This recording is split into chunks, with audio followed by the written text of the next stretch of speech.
我最喜欢吃的是我们店里面，去年我们台湾开始贩售的这个，我们10几年前在新加坡开始卖的，卖的就很受客人喜欢。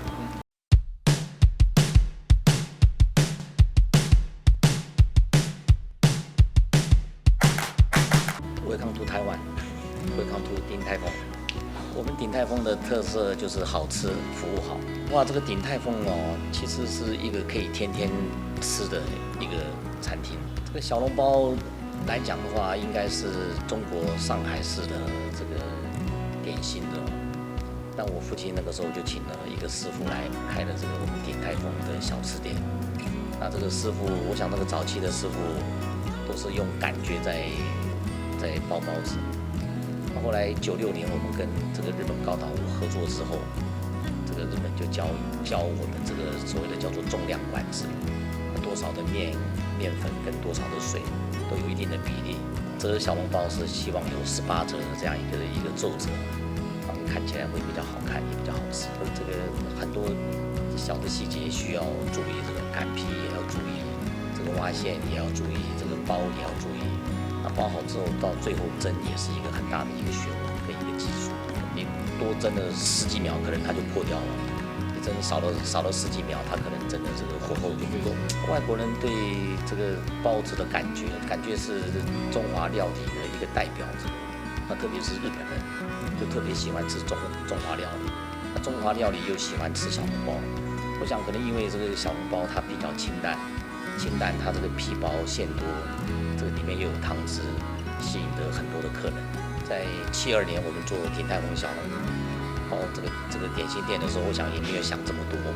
那96年我们到日本开了第一个店，那这个开店之后我想1年会去个2次3次日本，也看到日本人这个有礼貌的态度，跟这个卫生的这种清洁，所以就把它慢慢带回来的，然后渐渐的就提升我们的服务跟我们的这个清洁。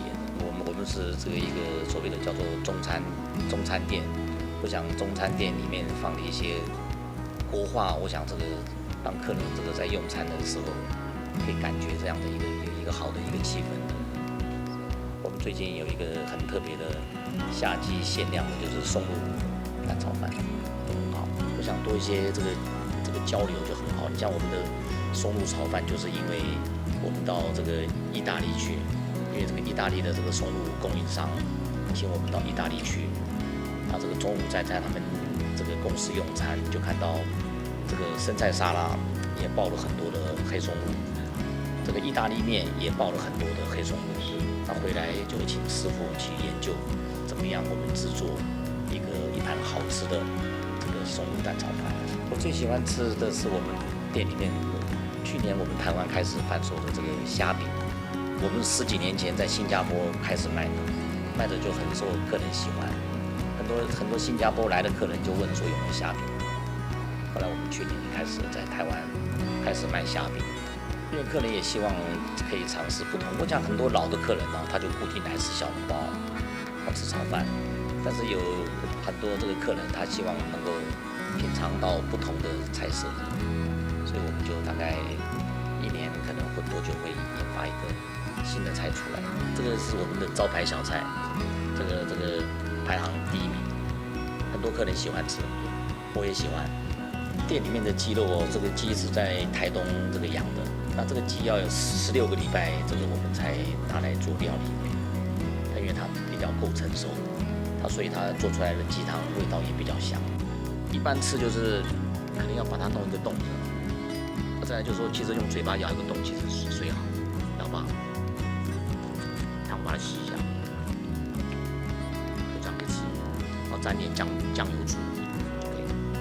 很多小孩子都会想从小孩子爸爸妈妈就带他来吃，到他长大结了婚生了孩子，就跟他的小孩子也能吃。